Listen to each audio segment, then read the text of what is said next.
They said cutting Israeli deals in Africa was suicide. The lobbyists warned me. The businessmen threatened me. Even my own advisors whispered that I was gambling with my life. But 3 minutes ago, I signed the decree. Every Israeli deal in Burkina Faso is blocked, not postponed, not renegotiated, blocked. And Netanyahu, he's stunned. His embassy sent urgent cables. His ministers demanded clarification. His companies called in favors they've been stockpiling for years. I answered them all with one sentence. Africa is not for sale. Do you know why this moment matters? Because for decades, Israeli corporations weren't just signing contracts here. They were embedding themselves into the veins of our continent. Mining concessions disguised as partnerships. Telecom networks that doubled as surveillance grids. Agricultural projects that stripped farmers of their land while promising development. They thought we were blind. They thought we were too desperate to care. But we saw everything. Last month, my intelligence service handed me a dossier thicker than a Bible. Inside were blueprints of Israeli-backed infrastructure projects, roads that led directly into mineral-rich zones, satellite dishes wired into foreign intelligence hubs, contracts signed by leaders who never told their people the price of those signatures. That night, I didn't sleep. I sat in my office staring at those papers until the desert wind rattled my windows and the first call to prayer echoed across Ouagadougou. And I asked myself a question every African leader must eventually answer. Who do you serve? Your people, or the powers who fund you? Because let me tell you what I saw in those pages. I saw maps marked with tiny red circles, each one a gold mine, a lithium deposit, a uranium field. But the roads didn't lead to African markets. They led to foreign ports, to Tel Aviv, to Paris, to Washington. I saw telecom towers dressed in corporate logos, standing like steel sentries across our landscape. But behind their clean branding were systems that fed our citizens' voices into foreign servers. Every call, every text, every private word of an African family, packaged and sold like a commodity on markets we would never see. I saw irrigation projects sprawling across satellite images, fields that should have fed our children. Instead, they were fenced off, guarded by men with foreign accents, and harvested for export. The farmers who once tilled that land, they became day laborers, working their own soil for wages too small to buy bread. And here's the part that chilled me to the bone. These weren't isolated cases. It wasn't one deal, or 10 deals, or even 50. It was a network, a spider web stretching across 17 African nations, every thread leading back to the same hands. They thought Africa would never piece it together. They underestimated us. They always do. But I did piece it together. And once I saw the full picture, I knew there was no going back to the comfortable lies of partnership and development. The more I studied those documents, the clearer the pattern became. Every Israeli project followed the same blueprint: enter through humanitarian channels, establish infrastructure under the guise of aid, then slowly transform that infrastructure into intelligence-gathering apparatus. In Ghana, they built communication towers for rural connectivity. Within 2 years, those towers were routing every phone call through servers in Tel Aviv. In Kenya, they installed agricultural monitoring systems to help farmers optimize crop yields.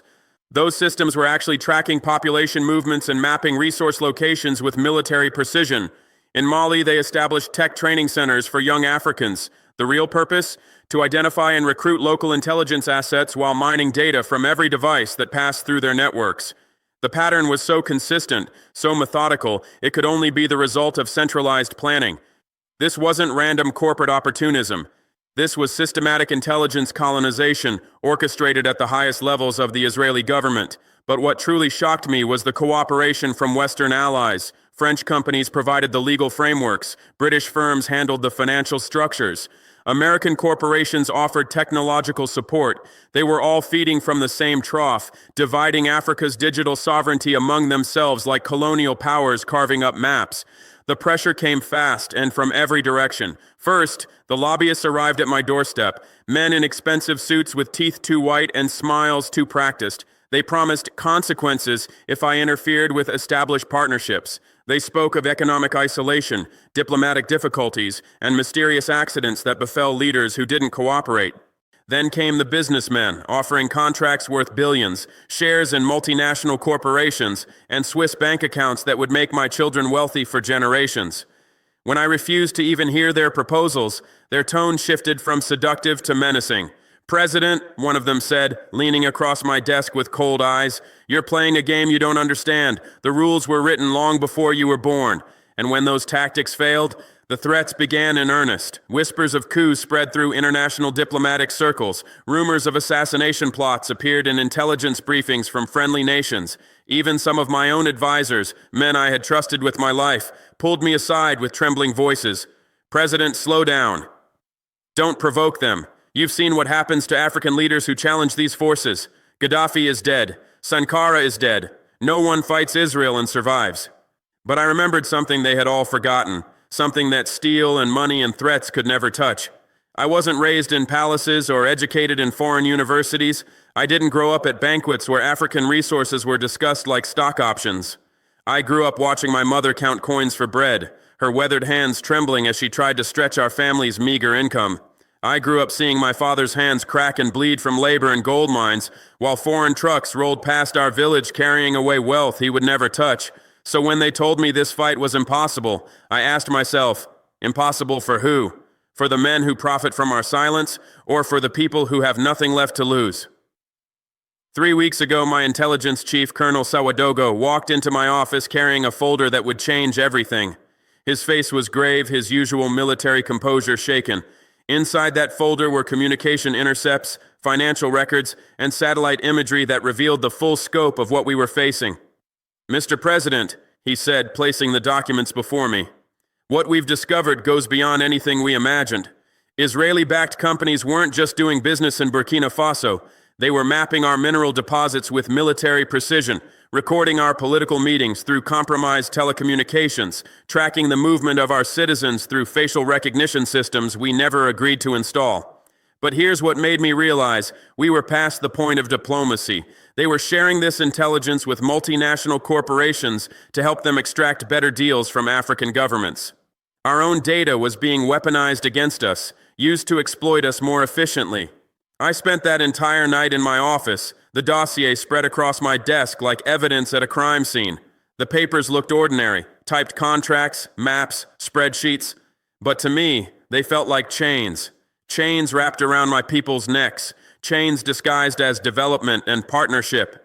Outside my window, Ouagadougou slept peacefully, unaware that their every digital footprint was being harvested and sold. Children dreaming in beds their parents could barely afford, while foreign servers stored their biometric data for future exploitation. At 5 a.m., as the first hints of dawn painted the sky, I made my decision. I picked up the secure phone and called my generals. "Wake them up," I said, my voice steady despite the magnitude of what I was about to unleash. "Today we cut the web." General Cabaret asked for operational details. I gave him only 2 words that would define the next phase of our nation's history. No mercy. 2 hours later, while most of Ouagadougou was still lost in sleep, our forces moved with the precision of a surgeon's blade. 17 targets, identified through months of surveillance, hit simultaneously. No warnings, no negotiations, no room for evidence to disappear.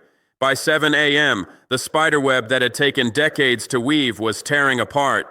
The first site was a gleaming telecommunications building on the eastern edge of town. From the street, it looked like any other modern office. Corporate logos, tinted glass, employees arriving for another day of routine business. But my soldiers found something that would make international headlines, though most media outlets would refuse to report the full story. Inside, we discovered server rooms filled with equipment powerful enough to monitor communications across half the continent. Rows of humming machines, each one a digital parasite feeding on African conversations. Hard drives containing personal data of over 2 million Burkinabe citizens, their locations, their relationships, their private communications, all cataloged and prepared for transmission to foreign intelligence services. At the second location, we found something even worse, a warehouse district facility that appeared to be a humanitarian storage center. The signs outside promised emergency relief supplies and agricultural development resources. But instead of medicine and food, the warehouses contained surveillance drones, hundreds of them, each coded to track movement across rural areas. These weren't commercial photography drones. These were military-grade surveillance platforms designed to monitor farmers and villagers who had no idea they were living under electronic observation. The operation manual we found was written in Hebrew, with targeting coordinates that matched perfectly with our major agricultural regions and mineral sites. By 9 a.m., 6 more sites had fallen to our coordinated assault. Each location revealed the same sinister pattern: legitimate business facades concealing sophisticated espionage operations, development projects that developed nothing except foreign intelligence capabilities, aid organizations that aided only their masters' surveillance networks. The evidence was overwhelming, undeniable, and for the first time in years, Africa had proof of what many of us had long suspected. But I knew that proof alone wouldn't be enough. Documents could be buried, explanations could be manufactured, and the global media machine could spin our discoveries into misunderstandings or overreactions. The world needed to see action, not just accusations. At noon, I walked into the press conference room where cameras from across the continent waited. The lights were blinding, the microphones hissed with electronic anticipation, but I didn't hesitate. I looked straight into the main camera lens and spoke words that would echo across Africa and beyond.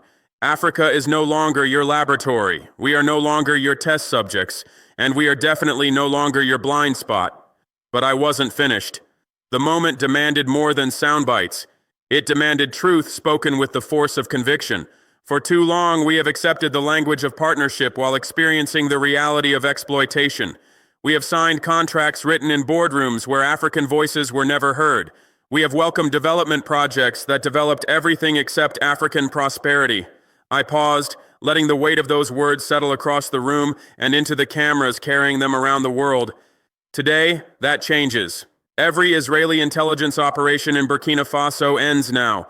Every surveillance network built under false pretenses shuts down immediately. Every contract signed in bad faith is null and void. Those words weren't just for my people, though they cheered from the streets outside. They were a direct message to Tel Aviv, to Paris, to Washington, to every capital where our sovereignty was treated as optional. And within hours, the world felt the shockwave. By evening, the phone lines between African capitals were burning with activity. Foreign embassies demanded clarification with barely concealed panic. Western media outlets called my actions radical and destabilizing. Israeli envoys requested urgent private meetings, promising to resolve misunderstandings behind closed doors. But I had no intention of hiding in smoky back rooms where Africa's dignity had been traded away for generations. So I repeated my decree in plain words, loud enough for every village to hear. Every Israeli intelligence operation in Burkina Faso is terminated. Every surveillance contract is canceled, effective immediately. That sentence was like a thunderclap rolling across the continent. Within 24 hours, the ripple effects were visible everywhere. In Bamako, Mali, university students painted murals of my words on crumbling walls, adding their own messages of defiance. In Conakry, Guinea, fishermen's cooperatives announced they would no longer sell their catch to companies with Israeli connections. In Dakar, Senegal, women's organizations declared they would review all foreign partnerships for hidden surveillance components. It wasn't organized. It wasn't coordinated by any continental authority. It was pure instinct. A continent that had been silent too long, finally hearing an echo of its own voice and refusing to let it die. The calls from other African leaders began that same evening. Mali's president, Ibrahim Keita, reached me on the secure line. "Ibrahim," he said, his voice heavy with both relief and determination, "we've found similar operations in Bamako. Israeli companies with communication equipment that reports back to foreign servers. What do we do?" "Shut them down," I told him without hesitation. "All of them, today." Guinea's military leadership reached out through encrypted channels, revealing they had been monitoring suspicious Israeli activities for months, but hadn't known how to act without creating diplomatic incidents. "General," I told their operations commander, "stop worrying about diplomatic incidents. Start worrying about digital colonialism." By the end of that week, 4 West African nations had frozen Israeli military technology imports. 6 more were conducting emergency audits of foreign-backed infrastructure projects. The African Union was privately discussing something that had never been attempted before: a continental strategy for countering foreign intelligence infiltration. But here's what really terrified Netanyahu's government. This wasn't just about Israel anymore. The evidence we uncovered revealed something far more disturbing: systematic cooperation between Israeli operations and intelligence services from France, Britain, and the United States. Our telecommunications infrastructure hadn't been compromised by one foreign power operating in isolation. It had been penetrated by an entire network of allied intelligence services, sharing African data like colonial powers dividing territory on 19th century maps. For decades, they had been treating our continent like a free intelligence zone, sharing information about African governments, movements, and resources as if our sovereignty simply didn't exist. That realization changed everything for me. I understood that what we were fighting wasn't just Israeli overreach. We were confronting a colonial mindset that never really ended. It just learned to use fiber optic cables instead of gunboats. The scope of the betrayal was breathtaking. French companies had provided legal frameworks that made surveillance appear legitimate. British firms handled financial structures that obscured intelligence funding. American corporations offered technological platforms that seemed civilian but contained military-grade monitoring capabilities. They had turned Africa's digital development into a Trojan horse for permanent surveillance. I watched the evidence of continental awakening arrive in real time. Grainy cell phone videos of farmers in Niger chanting my name while burning fake development contracts. Crowds in Ghana filling independent squares, holding signs that read, "Africa is not for sale," and "Our data, our choice." Even in Johannesburg, thousands marched through the financial district, their voices bouncing off the steel and glass towers of multinational banks. And then something I never expected happened.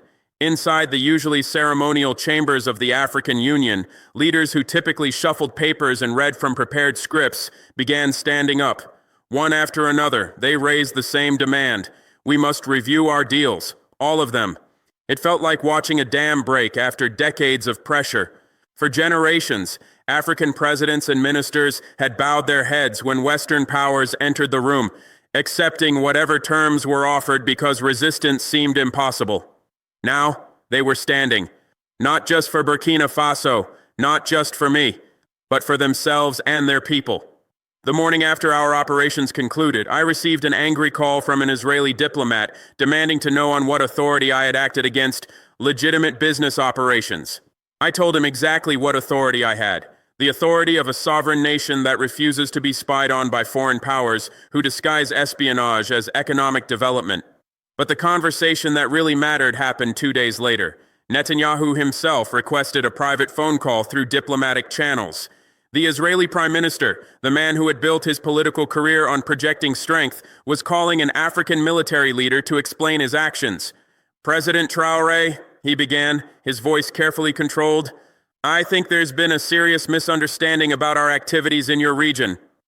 "Mr. Netanyahu," I replied, allowing steel to enter my voice. "The only misunderstanding was your assumption that we wouldn't notice systematic surveillance disguised as development aid." He tried to explain that Israeli companies were contributing to African progress, creating jobs, building infrastructure that benefited our people. His words followed the familiar script of denial and deflection. I interrupted him mid-sentence. "Mr. Netanyahu, when you build infrastructure that spies on the people it's supposed to serve, that's not development. That's occupation with better marketing." The silence that followed was profound. For several seconds, the line carried only the weight of truth spoken directly to power. "These operations provide valuable intelligence that protects regional stability," he finally said, abandoning the pretense of pure development work. "Whose stability?" I asked. "The stability of governments that sell their people's privacy for foreign investment, or the stability of people who deserve to know when their communications are being monitored?" The call ended after 12 minutes. Netanyahu never called back, but his government's response was swift and predictable. Israeli media began reporting that I was destabilizing the region and threatening democratic partnerships. European newspapers published opinion pieces questioning my authoritarian tendencies and warning about the dangers of radical leadership in West Africa. The same newspapers, I should note, that had never written a single article questioning why foreign intelligence operations were apparently legal in African countries in the first place. While Tel Aviv engaged in damage control, something beautiful was happening in the streets of Africa. Leaked transcripts from Israeli cabinet meetings revealed Netanyahu pounding the table, demanding answers from his African operations team. How did this boy dismantle decades of strategic positioning in one morning? But it wasn't just me. It was the people. The miners who refused to load trucks carrying gold to foreign ports. The students who refused to accept textbooks that taught African inferiority. The mothers who refused to let their children inherit digital chains. The evening our operations concluded, thousands of people gathered outside the presidential compound. They came not to protest my actions, but to celebrate them. Young people held signs reading, "Our data, our choice," and "African information for African development." University students organized teach-ins about digital sovereignty, explaining to their communities how surveillance masqueraded as modernization. Even my political critics admitted that what we had exposed needed to be exposed.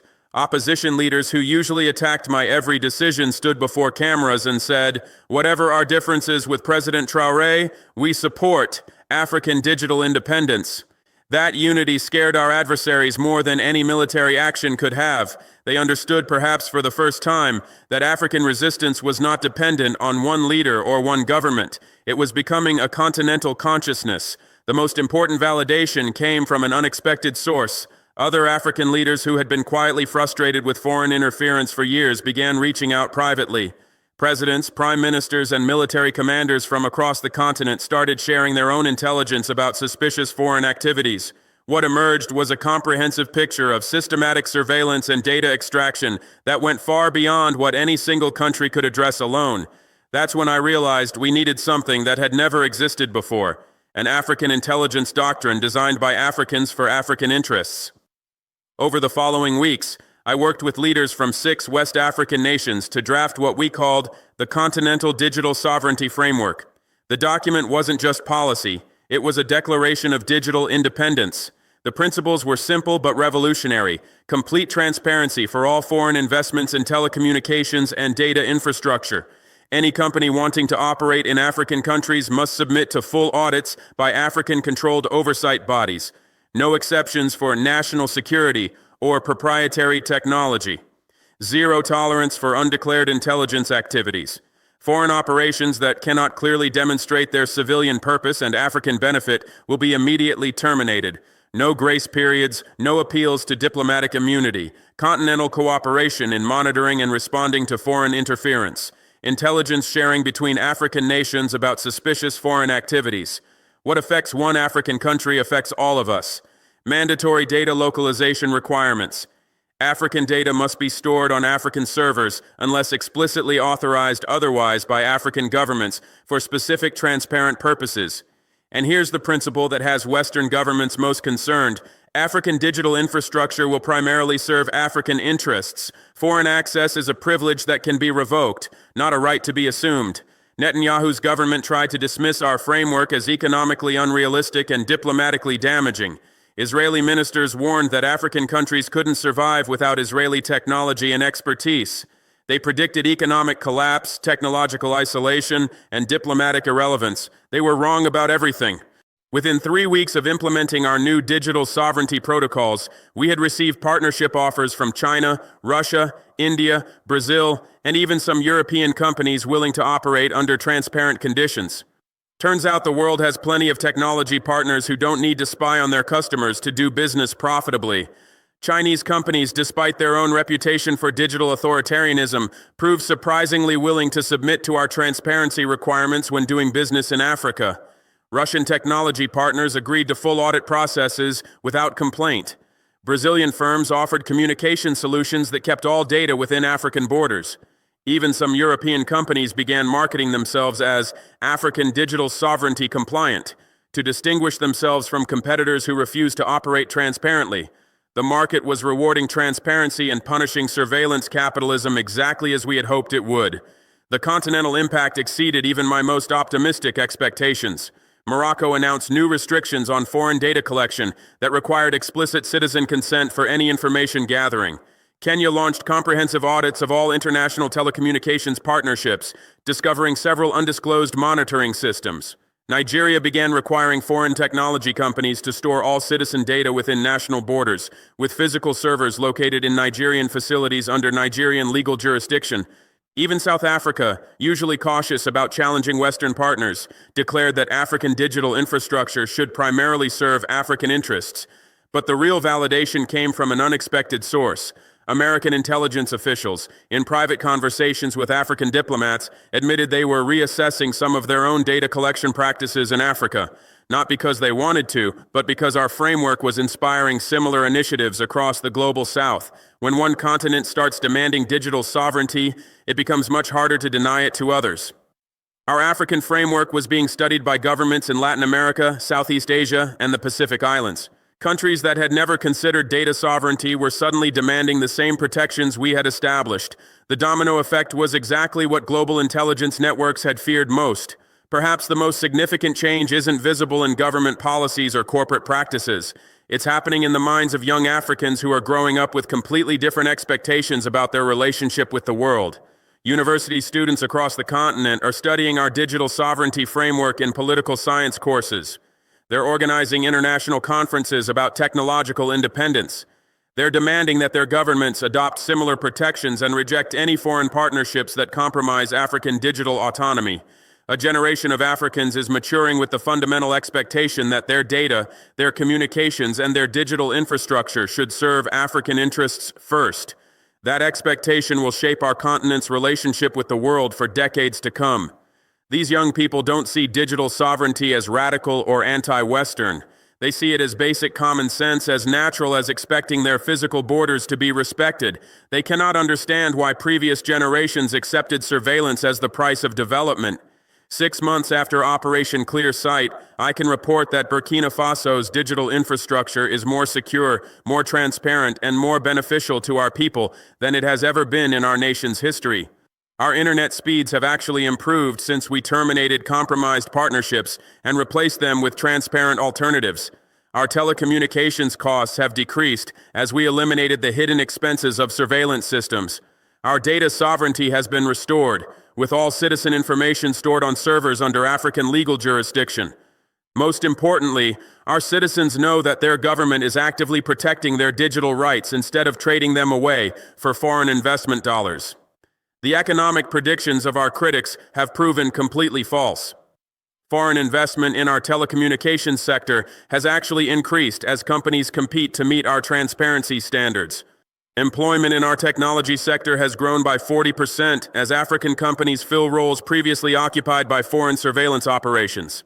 Meanwhile, Israeli companies that once operated freely across Africa are finding themselves locked out of an increasing number of markets, not because of political hostility or anti-Israeli sentiment, but because they refuse to meet the transparency standards that are becoming continental norms. Netanyahu's African strategy was built on the assumption that African leaders would always prioritize short-term economic benefits over long-term sovereignty concerns. That assumption is proving very costly to maintain. When international headlines screamed controversial about our actions, I smiled. Because controversy is often just truth wrapped in courage, and courage is exactly what Africa has been lacking for too long. The lesson for other African leaders is simple and encouraging. Technological independence isn't just possible, it's profitable. Digital sovereignty doesn't isolate you from the global economy. It gives you the power to engage with that economy on your own terms. But the lesson for foreign powers is equally clear and non-negotiable. The era of assuming African consent is permanently over. We are no longer the continent that says yes to everything out of desperation. We are no longer the market that accepts any terms because we believe we have no alternatives. We are the continent that evaluates partnerships based on mutual benefit and mutual respect. And if you can't meet those standards, there are plenty of other partners who can and will. This isn't anti-Western sentiment or anti-Israeli prejudice. This is pro-African pragmatism based on hard experience and clear analysis. We welcome partnership with any country that respects our sovereignty and operates transparently. We firmly reject any relationship based on deception, surveillance, or the assumption that African consent is optional or purchasable. Netanyahu's government could have chosen transparency from the beginning. They could have asked permission instead of assuming forgiveness. They could have treated African nations as equals instead of intelligence targets. They chose otherwise, and now they're experiencing the consequences of that choice. The choice moving forward is still theirs to make, but understand that our choice has already been made. We choose sovereignty. We choose transparency. We choose an Africa that controls its own digital destiny. Benjamin Netanyahu learned this lesson the hard way, but he won't be the last world leader who has to learn it. The question isn't whether other countries will respect African digital sovereignty. The question is how much it will cost them to learn the same lesson Netanyahu learned, because one way or another, they will learn it. The age of African digital colonialism is ending. What comes next depends entirely on how quickly the rest of the world adapts to that reality. This is Ibrahim Traoré, and this is how we reclaimed our digital independence. The future belongs to those brave enough to defend it. Africa is not for sale, not our land, not our resources, and definitely not our data. The revolution is digital, and it's already begun.